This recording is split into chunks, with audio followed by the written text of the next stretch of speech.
Okay, so he died on the 5th of July. So today is the 5th of July, and that's why we talk about Walter Gropius. I will start with this quotation from him, which I like and I agree with. Only work which is the product of inner compulsion can have spiritual meaning. And well, actually, I did something wrong. Sorry, is because this presentation is part of a larger presentation. I actually intended to start with a different slide. Sorry.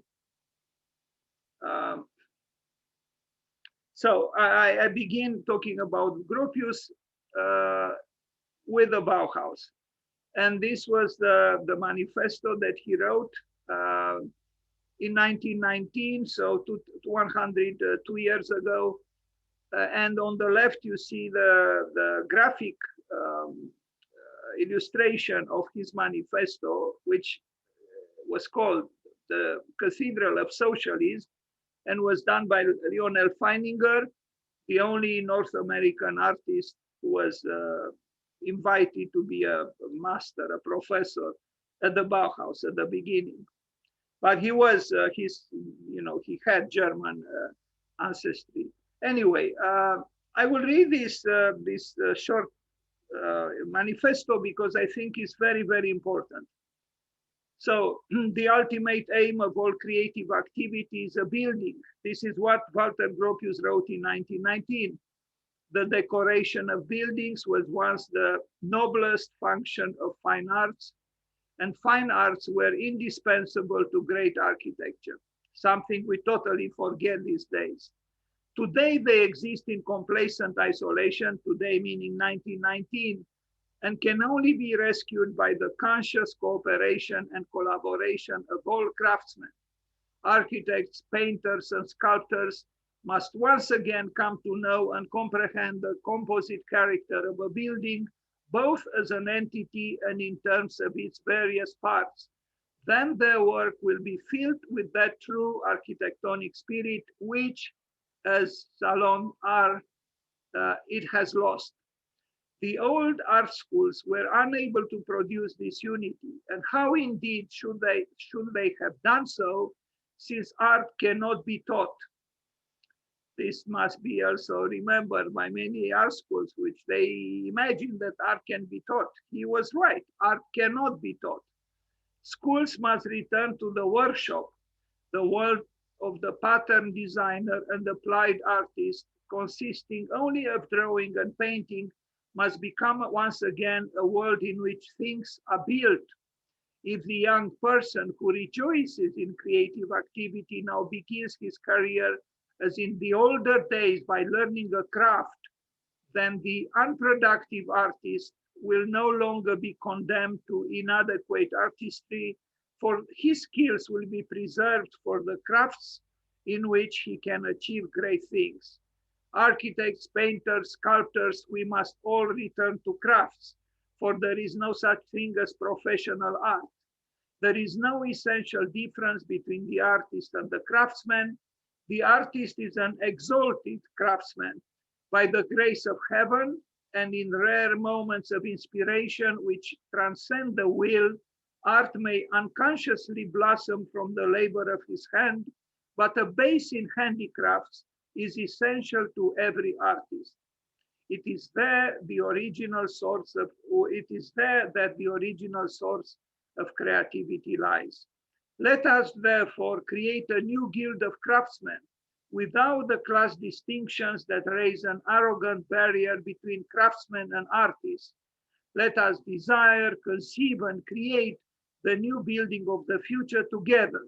It will combine architecture, sculpture, and painting in a single form, and will one day rise towards the heavens from the hands of a million workers as the crystalline symbol of a new and coming faith. Now, as you can see, the last word of the manifesto was faith, and the word heavens is mentioned twice. This, I think, allows me to say that at the beginning, the Bauhaus was actually almost a mystical school.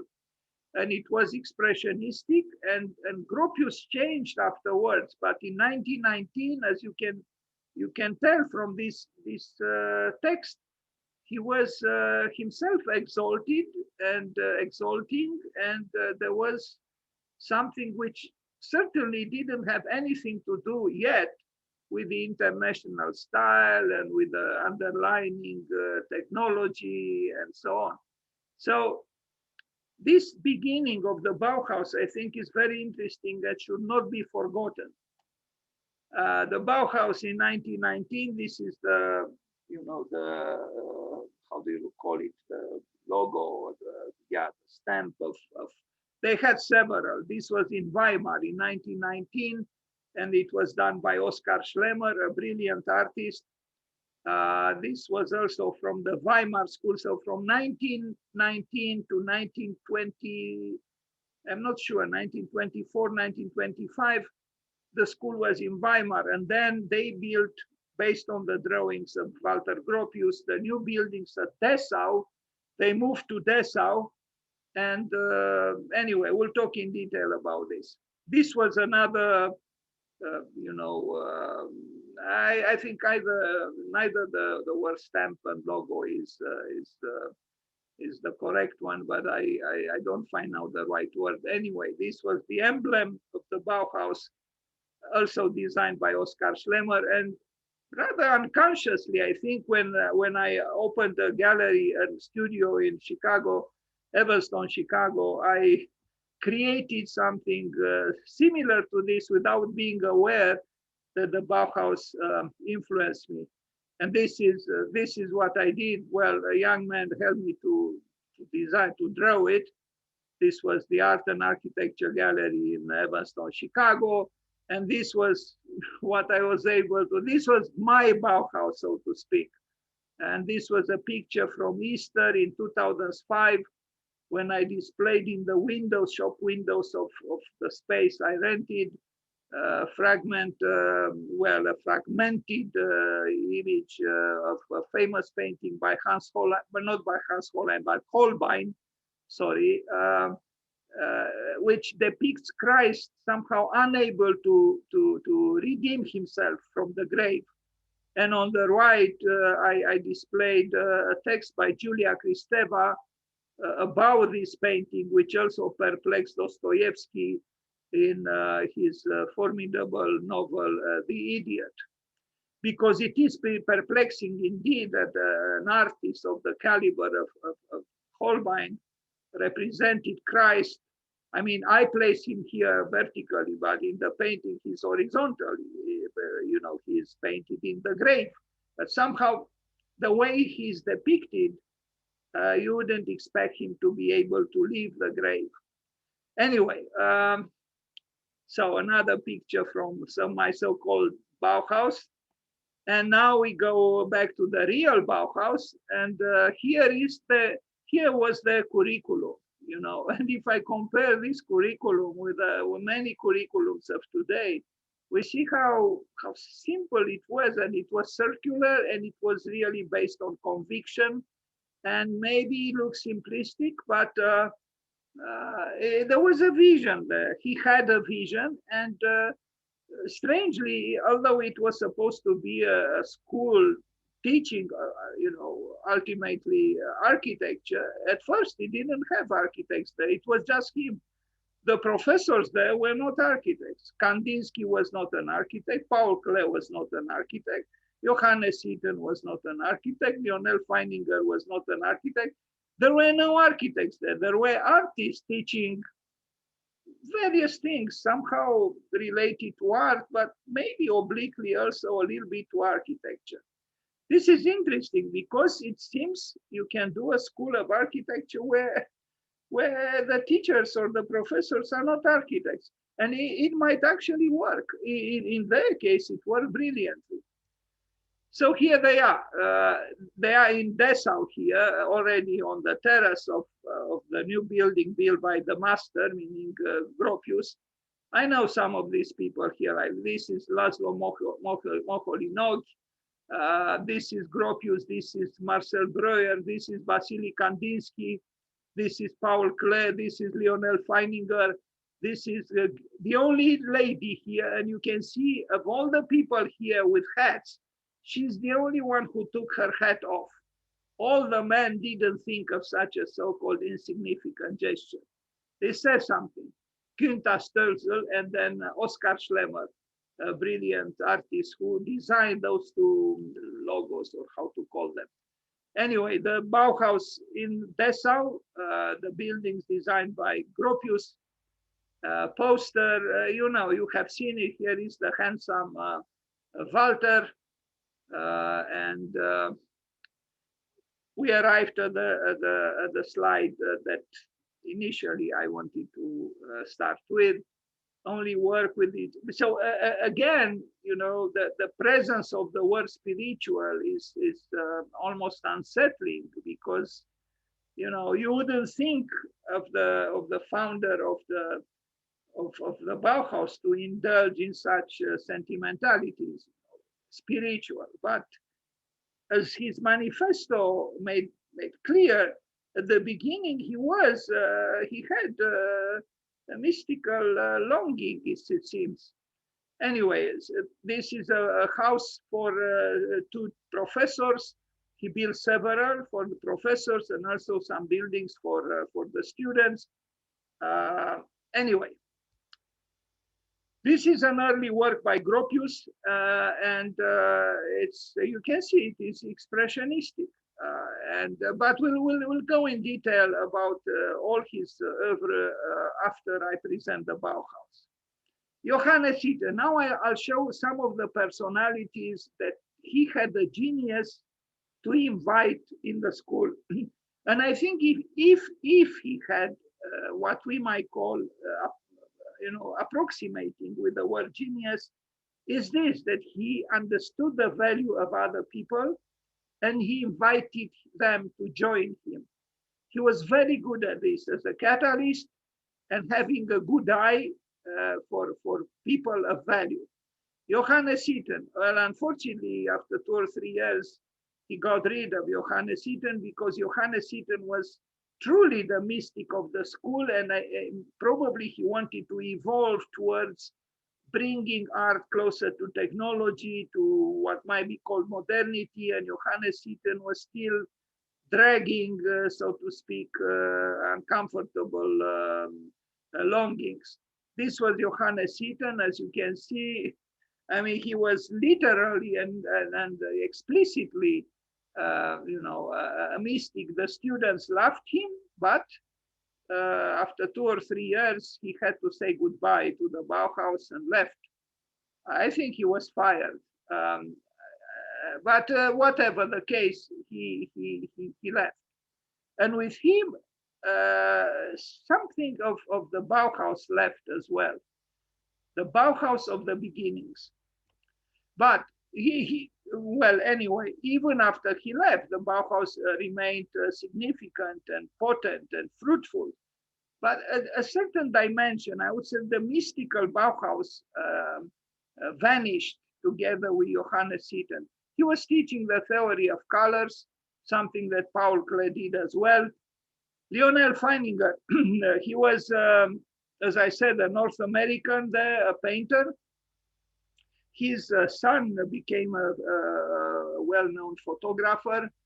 So this is Lionel Feininger. He did that engraving of the Cathedral of Socialism, which accompanied the Manifesto written by Gropius, which is this one. Kind of funny, that a North American designed or drew the Cathedral of Socialism. North Americans being, of course, the hardcore capitalists that they are known for. Gerhard Marx, a sculptor, he was the only sculptor there, unless we consider also Laszlo Moholy-Nagy, who was a lawyer who became an artist, and he did some kinetic sculptures. But Gerhard Marx did, figurative sculpture. And it was nice that Walter Gropius brought together a heterogeneous group of people. He didn't have a dogmatic view of, he didn't hire only minimalists or only expressionists. No, he was open-minded, I would say, at least at the beginning. Vasily Kandinsky, the Russian prince, the great abstract expressionist painter, and his very good friend Paul Klee will arrive at Paul Klee as well. Here he is. I love Paul Klee. I always did, and I always will.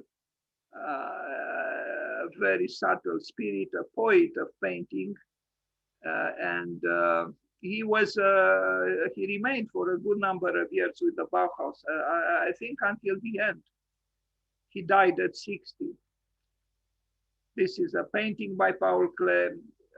You can find on the web his notes books, which are very, very interesting. He was a very intelligent and cultivated man, and very able to articulate ideas, kind of like Leonardo. His notes books are very, very rich, and he taught based on those notes books. Günther Stölzel, as I mentioned, she was the only master, the only female master at the school, and she was teaching, predictably, textiles. But she was a remarkable woman who also had the decency, so to speak, to take off her hat when that photograph was taken. Anyway, Oskar Schlemmer. I love Oskar Schlemmer. I think I missed a C between S and K, but or maybe there was no K. Something is wrong with Oskar, the way I spelled it. I'm sorry. Truly a remarkable man, a choreographer and graphic artist, and he did many things. But look at these, extremely contemporary, if we can say so, costumes that he designed, and he choreographed also the dance. Marcel Breuer, the great designer of furniture, and then he became a great architect and built significantly in the United States. Young and restless and rather handsome. The female students fell in love with him, from what I understood, and he fell in love with them. He came from Hungary, just like Laszlo Moholy-Nagy, and he left his hometown at 18, and he arrived far in the field of design and architecture. This is a building he built in the United States. So Marcel Breuer, and then Laszlo Moholy-Nagy, also a remarkable man himself. He, after the Bauhaus moved to the United States, became the new Bauhaus in Chicago, and he was the leader of the new Bauhaus in Chicago. Here he is, or here he was. Well, here he is, because he didn't die, although he died. And with an artwork, photo montage, manipulated photograph that he did, but he did other things as well. Hans Meyer. Hans Meyer was the second director of the Bauhaus after Gropius. I understood that Gropius was kicked out by the students in 1926 or so, although this was just in one place they arrayed this, but this statement came from the former director of the Architectural Association in London. He said that Hans Meyer replaced Gropius because Gropius was kicked out of the school by the students, because the students didn't like the fact that Gropius didn't want history to be taught in the Bauhaus. I don't know if it is true. Anyway, but Hans Meyer replaced him, and after 3 years, he was accused of being a hardcore communist, and he was replaced by Mies van der Rohe. So again, Hans Meyer was the second director of the Bauhaus after Walter Gropius. Here is the man, actually an interesting man. He didn't do a spectacular, he was an architect for a change, finally an architect, but he worked in an unspectacular kind of architecture. He produced and then he went to Soviet Union and he worked there with a few other idealists. he's still an enigmatic figure for me, and maybe he is for other people as well. Um, I'm somehow attracted by the fact that his architecture seems to be unattractive. And he was concerned with the ethics of building, and he probably would have hated, star figures of today, like Frank Gehry and so on, because his architecture was very strict. And here you see an example of one of his buildings. He didn't build a lot. This one is not as simple or simplistic as his architecture might appear because of the diagonal of the staircase. But the buildings he built are, they seem to lack emotion. But it's something I think mysteriously attractive by an architecture which is hiding the emotions which it actually might have.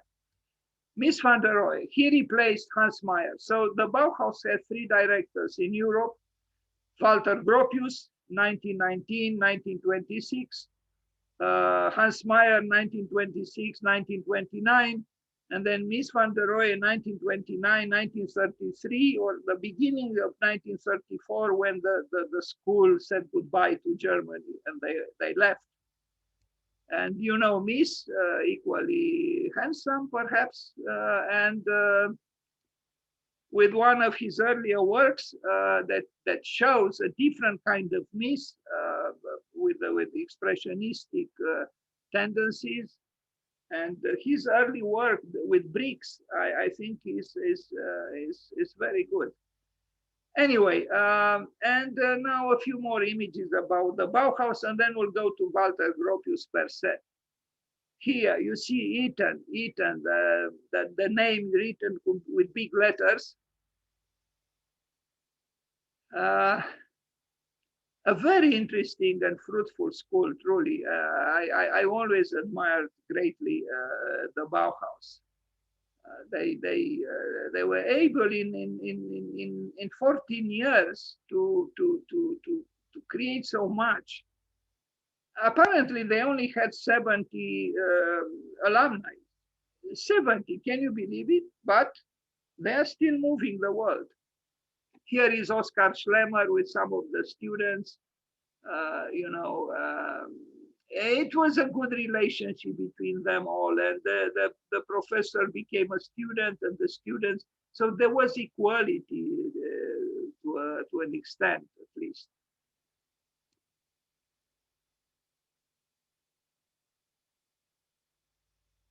They also understood, this was remarkable, I think, about the Bauhaus, that you cannot create unless you unite work with play. And they played a lot, their creativity was remarkable. This is from a choreographed work by Oskar Schlemmer. A world has been destroyed. We must seek a radical solution. Walter Gropius, 1918. The final goal of all artistic activity is architecture. Walter Gropius, 1919.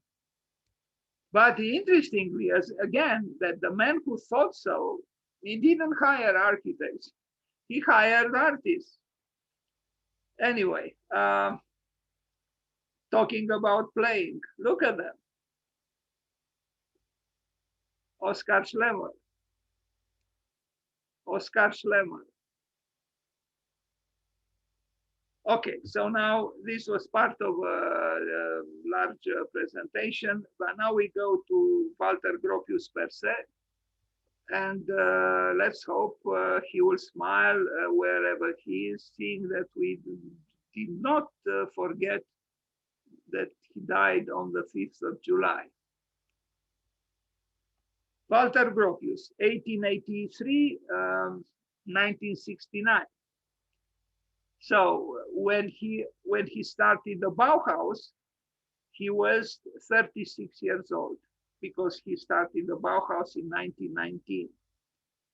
This was the man, the son of an architect, with his first wife, I think he was also married or involved with Alma Mahler, that remarkable woman who seduced four geniuses. Of course, Gustav Mahler, the composer, and then Oskar Schlemmer, Oskar Kokoschka, the painter, and Walter Gropius, the architect. And then there was a fourth one. I forgot the fourth one. One day, maybe I should make a presentation on Alma Mahler. Here he is in his older age, but still energetic, and with an apartment building he built in Berlin, which you are going to see. It is said that he didn't draw. He didn't know how to draw, or he didn't like to draw, and he always worked with another architect who drew, because he didn't draw. But considering the gesture of his left hand, he was thinking and thinking again. Although, as you know, he advocated crafts, meaning doing, not so much thinking, but doing. Anyway, here he is with his proposal for the Chicago Tribune Tower, the competition where he took part in, but he didn't win. Well, it seems he worked with Adolf Meyer, and the drawing, of course, was done by Adolf Meyer, but Adolf Meyer doesn't show up in the picture. Only Walter Gropius does. Hello, Mr. Gropius. This is kind of a funny picture.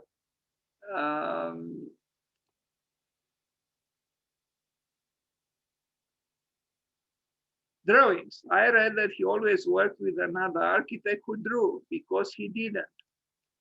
Gropius' drawings, well, they are not his, but you understand, of the Bauhaus school in 1926 in Dessau.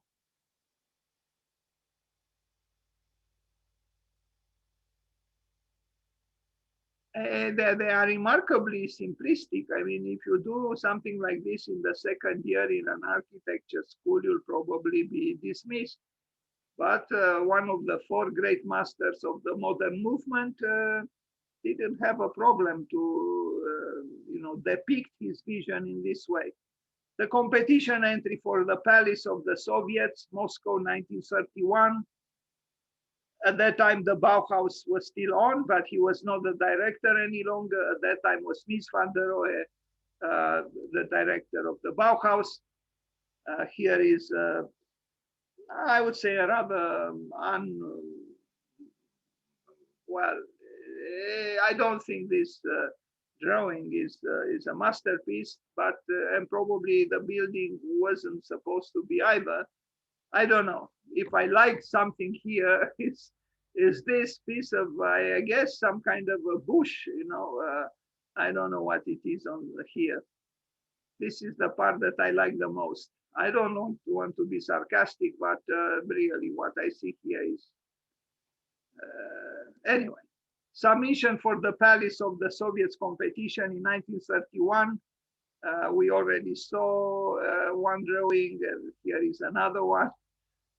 I guess I don't know. The project for a total theater, 1927. He was not commissioned for this. It was a visionary project, so to speak, like a true visionary project. It remained on paper. The Fagus Factory. This is an important early work by Walter Gropius, 1910, 1911. So 8 years, approximately 8-9 years before the Bauhaus was founded. He was young then, 23, 24 years old, with an unfinished school. He built this building, which I think is still one of his best works. And he worked here with Adolf Meyer, of course, who did the drawings. But I imagine, the proximity of Walter Gropius meant something. So it was a factory, 1910, 1911, it still exists.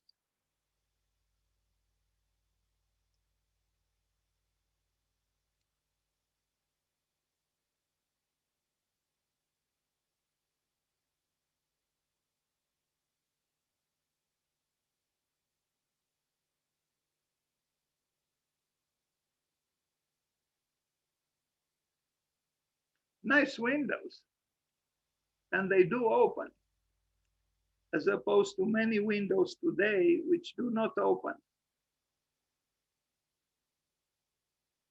And I like the fact that it is a large piece of glass, but it is divided in small segments. So I always like this as opposed to a large single piece of glass. 1914, this was also a very important building by him. Unfortunately, it lasted for only a few months because the First World War started in 1914, and they destroyed all the buildings built in Cologne or Köln in Germany. So very sad, including that masterpiece by Bruno Taut, the Glass Pavilion, and also a theater by Van der Velde and so on. But this was the work by Walter Gropius and Adolf Meyer, and it was an excellent work. I mean, just this, you look at this staircase here, you know, maybe even IMP had an eye on it when he worked for that museum extension in Berlin rather recently, well, before he died. But this work by Walter Gropius is, in my opinion, better than everything he did after he arrived in the United States. Somehow he was able at that time to marry modernity with something else, like here the building is perfectly symmetrical, but still the language is in good measure modernistic, yet it has these vertical windows at on the first floor, which would have intrigued, so to speak, the hardcore you know, modernists, because they loved horizontal windows, not vertical. But Gropius, I really think when he was very young, he was a better, maybe a much better architect than in his later years. Too bad this building was destroyed, as I said.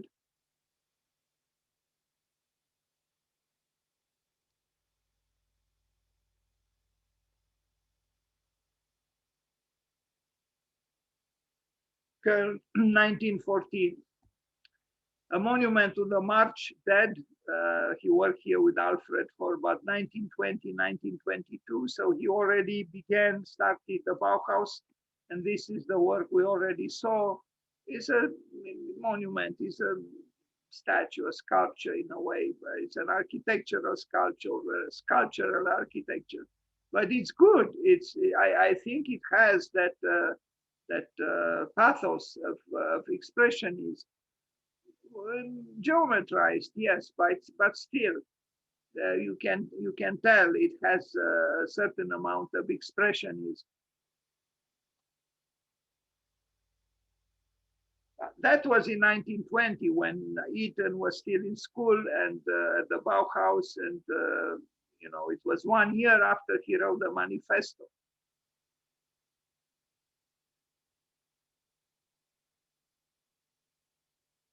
The Bauhaus Manifesto.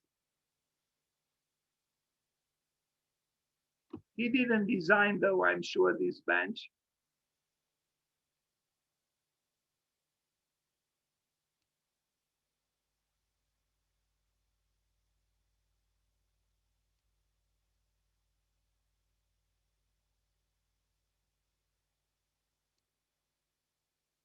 This is an interesting house.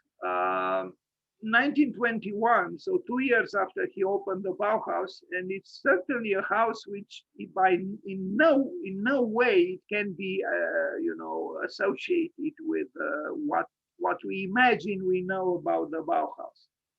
And look at this. You wonder, you know, because our conception about the Bauhaus is different. That is close to international style, functionalism, and so on. And here is a house which is in good measure so-called traditional, almost traditionalist, and with touches of expressionism, especially inside, but outside too. And look, with the stained glass windows,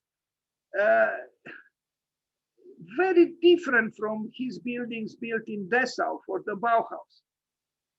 I think at the beginning he was closer to the ideas of his manifesto than in his later years.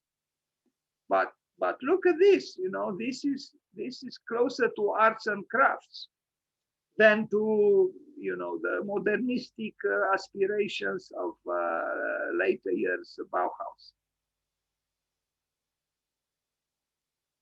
A surprising work, I would say, and I would say an excellent work.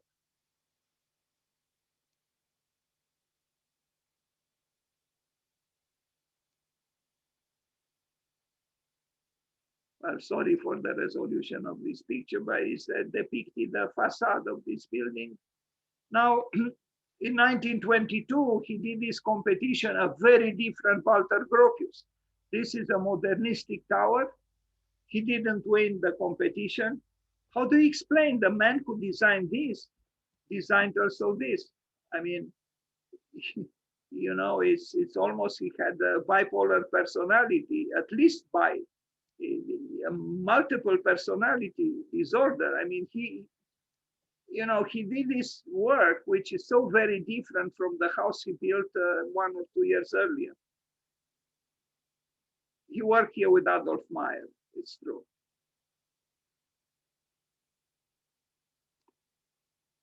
And here you see a few, this is his, and the tower that won was this one, the Neo-Gothic tower. I don't know who the others, the other architects were.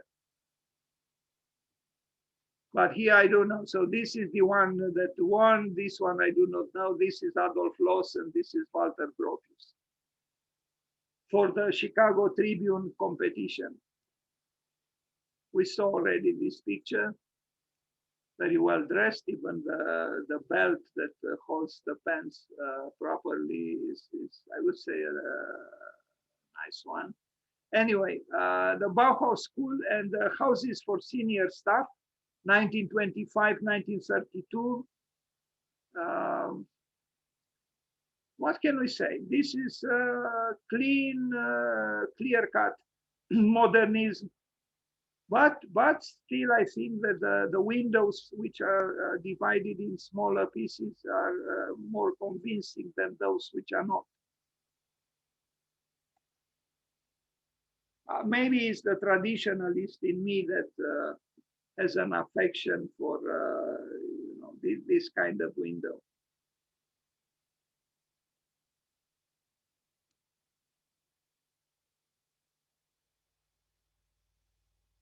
He used them at the Fagus factory, as we saw, and I guess he liked them too. But I find them more interesting here than here.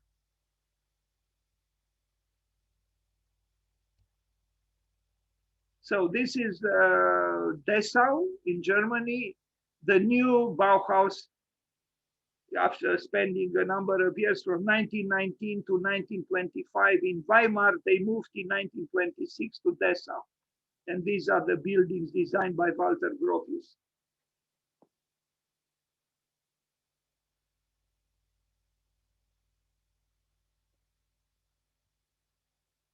So a few of the houses, I think these are excellent. These, they are modern through and through, yes.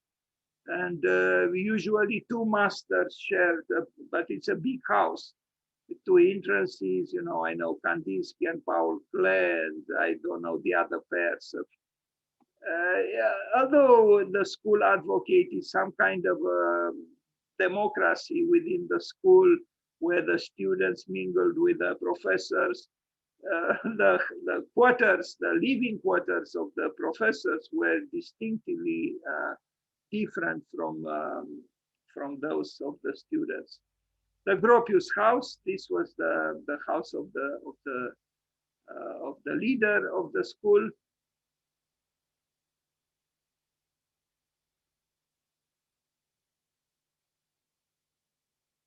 Not the smallest house in the world. That's obvious. So here we have another pair of masters, Georg Muche and Schlemmer. They were different, but similar at the same time. I like these houses.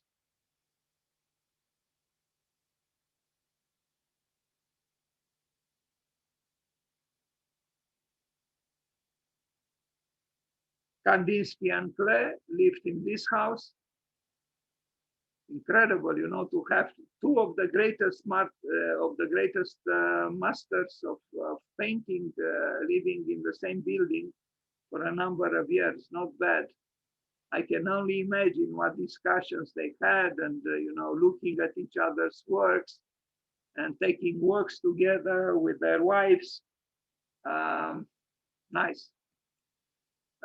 This is a housing estate in Dessau designed by Gropius, but this was not for the Bauhaus people, for the community there, for the people living in Dessau.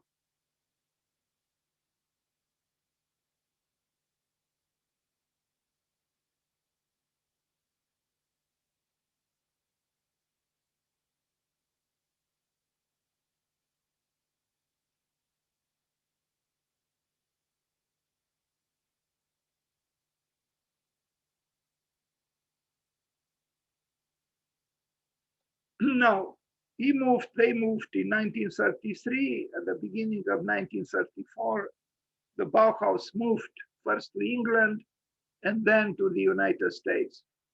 And some remained in Germany, but most of them left. And he spent, Walter Gropius, a few years in Great Britain, and he worked there with Edwin Maxwell Fry. And also he took with him his loyal companion at that time, Marcel Breuer. He valued Marcel Breuer a lot, and you'll see a very nice house they built together. So this part was done by Gropius with Fry, Maxwell Fry in England.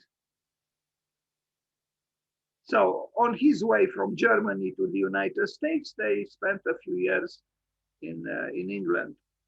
1936, so it was before the war.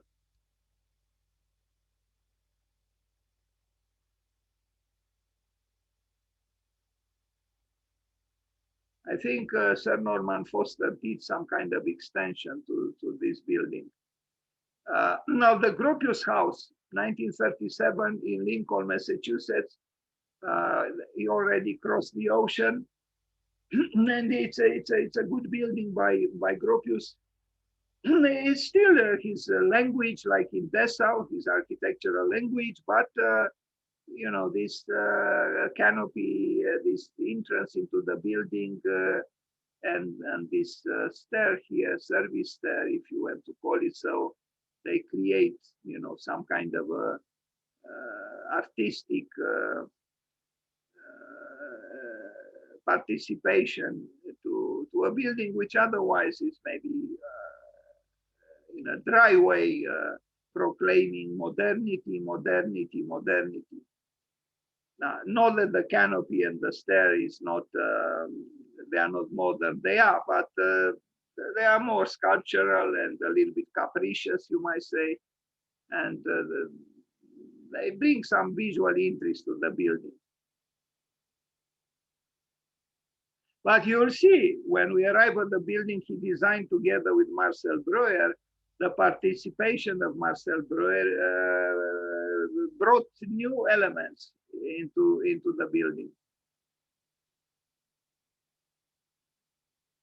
So this is in Massachusetts. In the United States, Gropius was hired as the director of the Graduate School of Design at Harvard, where he remained for many years.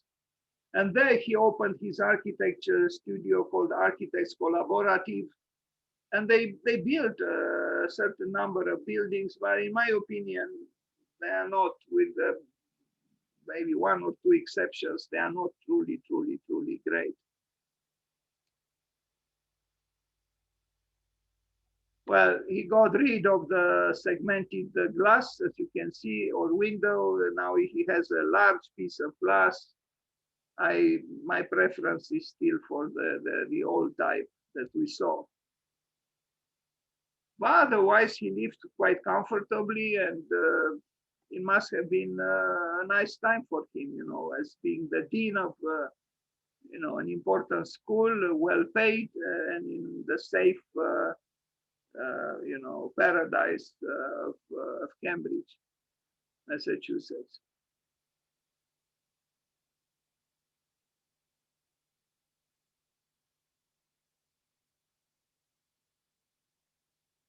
This is how the building looks now. I don't know how it looked like when he lived, but he died in 1969, so I imagine it was not very different from how it looks like today.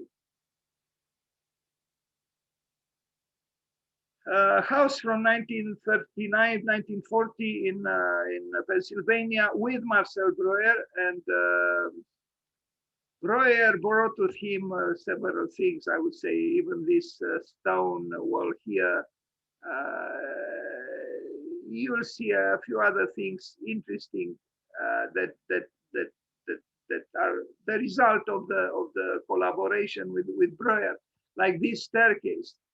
Kenneth Frampton liked very much. In fact, he wrote about this. You see the essays by Kenneth Frampton, Barry Bergdahl, who was the assistant of Frampton, and I don't know who the third person is.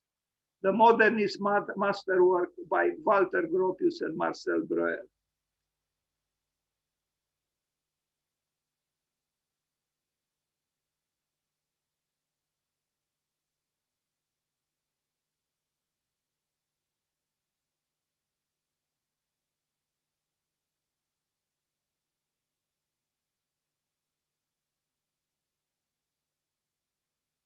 Even this stair outside is interesting, and I think Marcel Breuer brought to the team a certain sculpturalness which Gropius by himself probably didn't have, or not sufficiently so.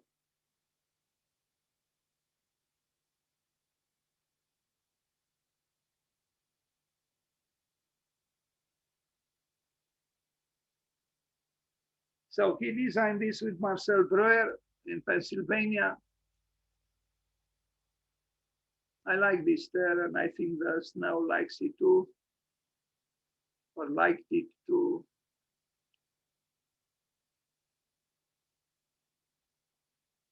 Now, the Harvard Graduate Center in Cambridge, together with his office, the Architects Collaborative. I always wondered about the wording because it doesn't quite sound correctly, the Architects Collaborative. Collaborative is an adjective or an attribute. It's not a, I guess it should have been the architects' collaboration, or I don't know. He transformed collaborative into a noun, but it's not a noun. Anyway, when you arrive at that status he had, I guess even you know, grammar problems were ignored. I read someone told me in Chicago that you know, the famous statement by Miss van der Rohe, less is more. Now I don't know, maybe it was a joke, but I was told that Miss said less is more because he actually didn't know English, and he was very bad at the beginning with speaking in English, and you know, less is more, kind of you know, try to make a virtue out of something that was not a virtue. Anyway, I think his buildings in the States became more and more predictably almost dry. I don't find them very interesting. I admire Gropius, but I admire Gropius particularly for his early works. Yes, he did the Panam building, which you are going to see, which is, I guess, an okay skyscraper in mid-Manhattan, but most of the buildings he built after he became director of the School of Design and Architecture at Harvard, I think they are not so, in my opinion, I don't think they are as remarkable as his prestige was. The University of Baghdad in Iraq, 1957, 1960. Yes, he worked also for Baghdad. And this mosque is, I don't know, I don't want to be harsh, so I would rather be silent. But I don't know. I mean, if one of the masters of the modern movement did something like this, I can be a little bit. I should be allowed to be a little bit disappointed. I mean, really.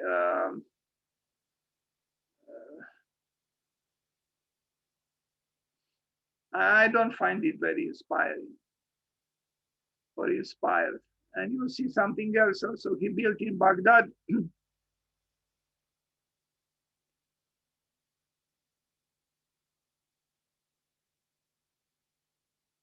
But then, Frank Lloyd Wright also, who worked for Baghdad as well, but he didn't build. He also proposed some strange things, but he was already old, like 90 years old. And anyway, the main gate of the University of Baghdad, Gropius and the architects collaborative, as Gropius called his office. I don't know. I mean, what's so remarkable about it? And it's static. It's almost classicist somehow. It's academic. It surprises me that a man who wrote that manifesto and did the works at the beginning as he did them, he would design something like this. Something broke in him, I think. Here he is with his tower, but this gate is very conventional, I would say.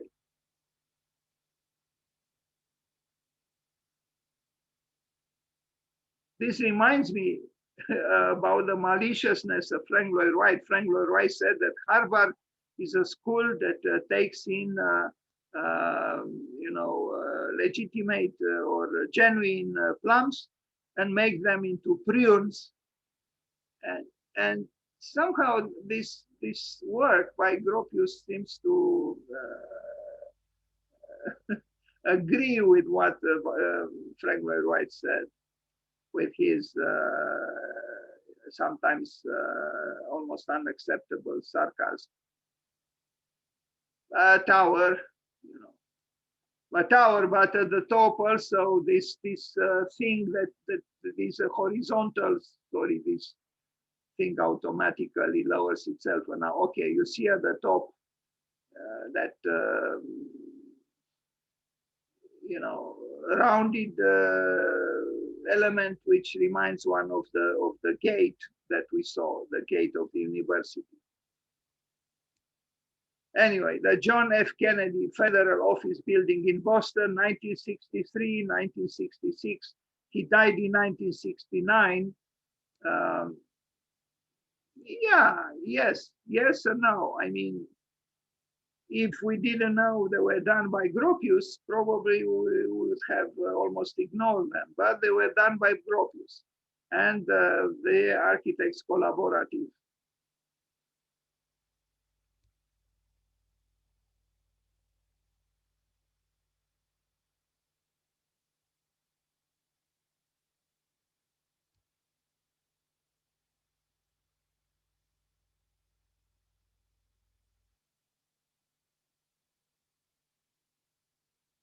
Now, high school here is not very clear to me what he did in 1948. I have a hard time to imagine that Gropius did this. This looks very postmodern. It's not very clear to me what he did here. It was an intervention, I think, on the campus of an existing school. Better to move on. This is a house, 1957, 1959, also in Massachusetts. I think Gropius did less interesting works when he worked alone or with the architects collaborative than when he worked with Marcel Breuer. And Marcel Breuer actually did, in my opinion, more interesting private houses than Gropius.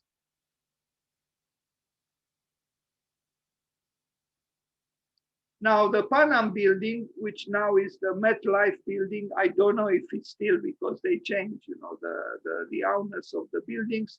But he designed it for the Panam company, but I think they ran out of business.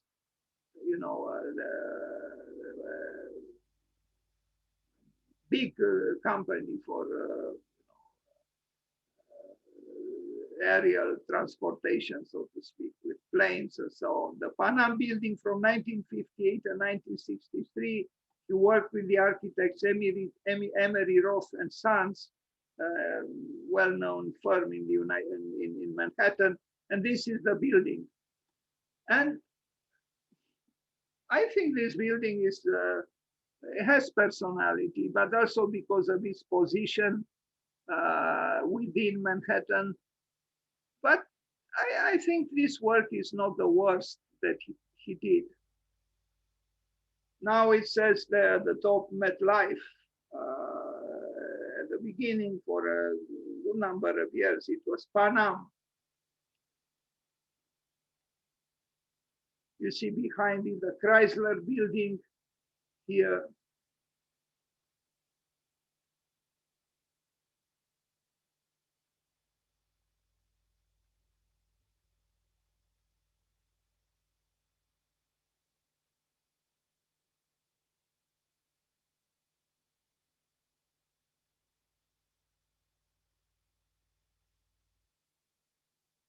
It is its position, which is, you know, of great advantage, that it blocks, you know, Park Avenue, and so it has a specific position that.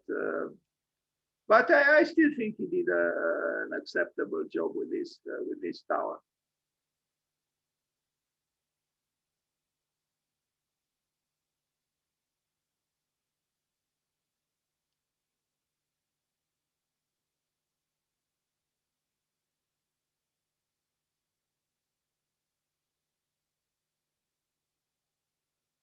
Now, in 1957,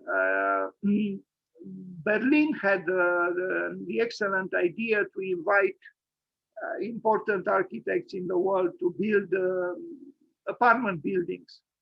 And not just Gropius, but Oscar Niemeyer and Bakema and Alvar Aalto and even Le Corbusier, who built one of his unités d'habitation in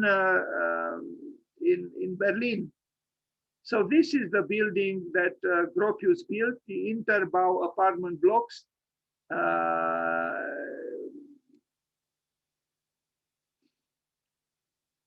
He returned to Germany, in other words, and it's good that he returned, and I'm sure he was emotional, and I think he did an acceptable job. It's not far away from me. There is an apartment building by Alvar Aalto, and then there is also an interesting one by Oscar Niemeyer and one by Bakema and other architects. So there is a cluster of modern buildings done by modern masters from 1950s, but Berlin did this thing 3 times, in the 30s, in the 50s, and in the 80s. And so at this moment, Berlin has 3 clusters of very interesting housing complexes, apartment buildings and so on, built by some of the most important architects of the 1930s, 1950s, and 1980s. This is from the 1950s.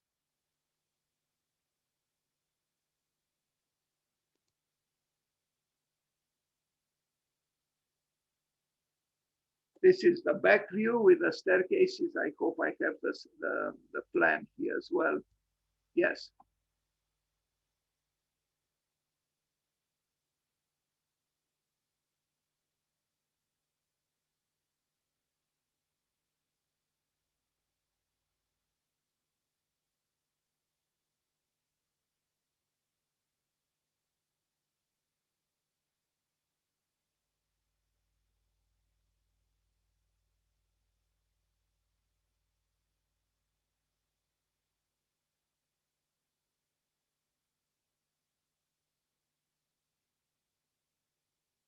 So this is the south or southern facade, and the north has those circulation towers. Now this is a temple in Baltimore, Maryland. Again, I think deplorably academic, and it really surprises me that the founder of the Bauhaus and the tumultuous writer of that manifesto build something like this, which is so static and conventional and academic. Something happened to him.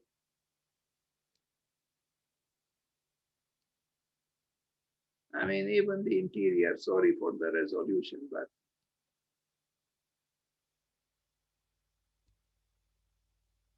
I mean, here is even more pathetic, you know, because these are mimicking something. It's just almost two-dimensional. I think it's a sad piece of architecture. Sorry, Mr. Gropius. I admire you and I talk about you at least 3-4 times a year, but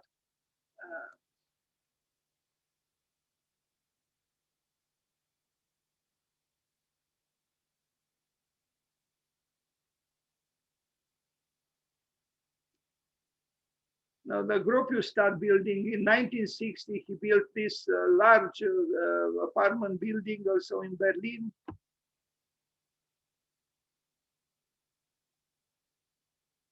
I still think his early works were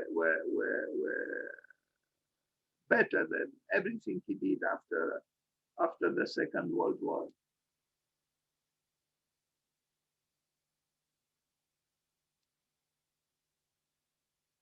Now this, the so-called award-winning Wayland High School, it was demolished in 2012. I don't know if I have pictures, I do, but you see the drama of architecture, you know, you put your soul into a building and then the bulldozer comes in and, you know, ravishes your soul. The Embassy of the United States in Athens, it's okay, but I don't know. I mean, I know, surprisingly, Frank Lloyd Wright admired this building. Maybe because Frank Lloyd Wright in the, let's see, when was this built? 1959, 1961. I forgot exactly when Wright died, but he must have died around this time, you know. So he was over 90. But I read that he liked this building, but I guess it's a correct building, but is a correct building truly a great building? I don't know. But at that time also Wright was doing strange things for Baghdad, and, you know, not to speak about the strange things proposed for, you know, the cathedral for 1 million people and the 1 mile tower for Manhattan. Both, in my opinion, aberrations. How could you make a church or a cathedral for 1 million people? As for the tower, we are getting closer to the 1 mile tower. Well, we'll see if the climate change and the pandemic will not temper us.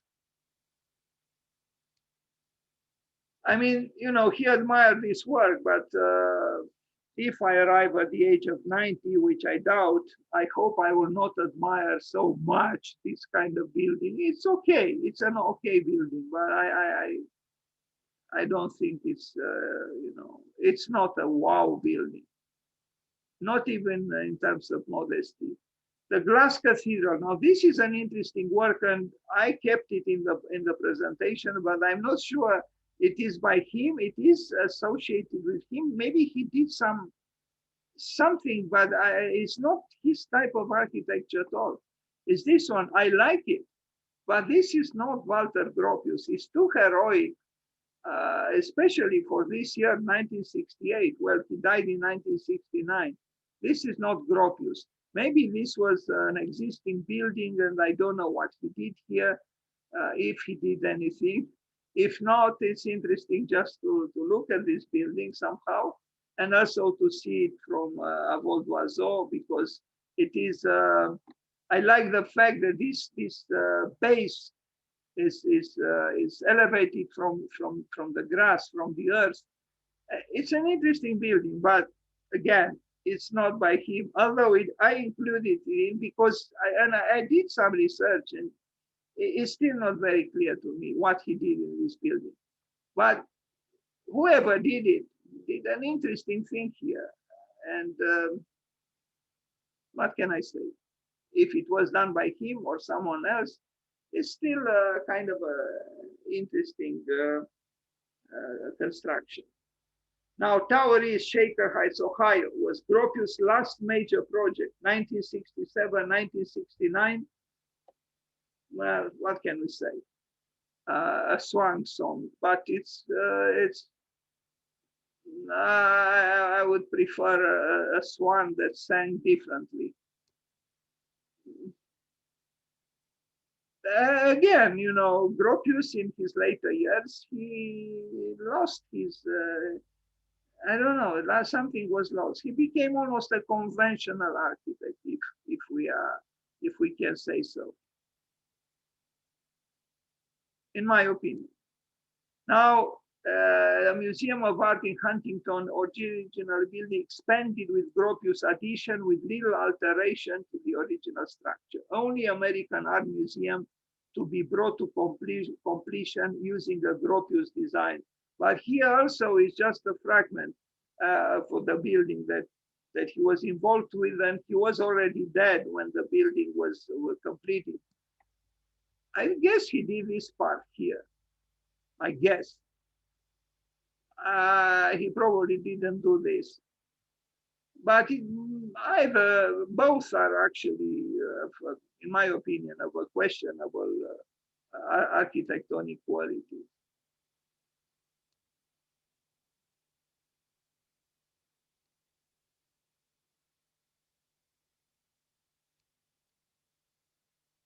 This is the last work by him that I show, and it was built after he died in Greece. It's a large holiday resort. It is one of the largest holiday resorts in Europe, and it's a thoroughly commercial work. It has nothing to do with that crystalline structure that he was longing for in his manifesto of 1919, that manifesto that ended with the word faith. In a way, is the very opposite. So 1973, 1980, he died in 1969. So here it is. I mean, you know, we have things like this even in Romania, and that are all over the world, and they were built by less important architects, sometimes even unknown architects.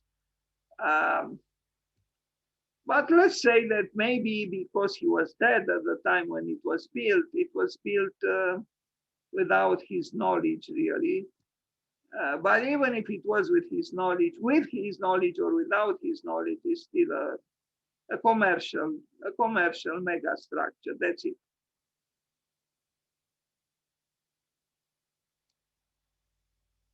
What can we say? Maybe it's better to do what Brâncuș did, you know, meaning he renounced doing sculpture for almost 20 years. Maybe if Gropius would have renounced to do architecture for 20 years, would have been better for him. But he didn't. Anyway, thank you. And we are sorry he died, but he still lived a long life.